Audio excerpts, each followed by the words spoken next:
Hii inaweza kawa ni hatari zaidi kwa Rais Ibrahim Traore baada ya kuweka pingamizi katika nchi ya Burkina Faso na sakata ama ajenda ya LGBT, yani lesbian, gay, bisexual, transgender, ikiwa ni mapenzi ya jinsia moja kuweza kuruhusiwa katika nchi ya Burkina Faso. Sasa kitendo ambacho kwa sasa huenda kikampelekea ama kupotezwa kabisa, kwa sababu ni kitendo kinachoongeza zaidi maadui. Yani kiuhalisia mpaka sasa hivi mapapa ambao tunajua wameweza kushika dola ya dunia wamekuwa kisapoti na wakiendelea kuhakikisha kabisa kwamba hii ajenda inaendelea kuwa kubwa na kuweza kusambaa katika nchi za Kiafrika. Sasa vipi Ibrahim Traore ama rais wa nchi ya Burkina Faso ambaye ameweka pingamizi, tena hataki hata kusikia na hataki kuona hata bendera ambayo imekuwa ikiwakilishwa kama bendera ya upinde wa mvua katika nchi ya Burkina Faso? Na ni swala ambalo kwa rais Ibrahim Traore yuko sahihi kutokana na msimamo wake mkali ambao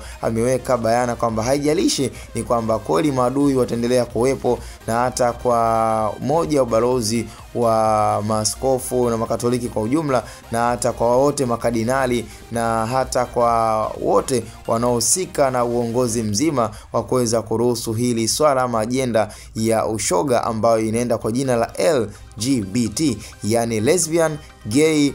bisexual, transgender.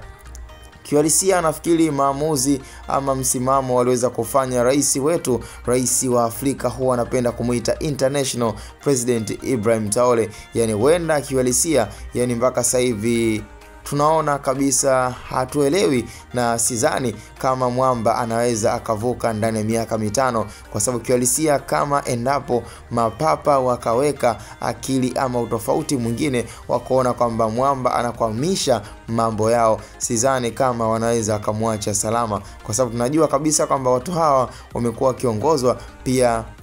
na baadhi ya mashirika makubwa ya kishetani, yani ya kilusifa, lakini pia na mambo ya Freemason. Kwa hiyo kwenye swala hili ambalo la kumpoteza Ibrahim Traore, kwa sababu anakwamisha ajenda zao ambazo kwa sasa wamekuwa kizihitaji ziweze kuenea katika nchi za Kiafrika. Sasa wanavyomuona Ibrahim Traore amekuwa akikataa wazi wazi bila ya kumwogopa mtu, manake inaonekana kama anawashawishi baadhi ya viongozi wengine kuendelea kukataa hii ajenda ya ushoga, mapenzi ya jinsia moja ambayo anaenda kwa jina la LGBT, yani lesbian, gay, bisexual, transgender. Bwana, cha msingi tukutane kwenye comment na taarifa ambayo tulikuwa nayo, na hatuhitaji kumaliza sana MB zako wala kumaliza bando lako. Hii ni short information about Ibrahim Traore. Tukutane kwenye comment.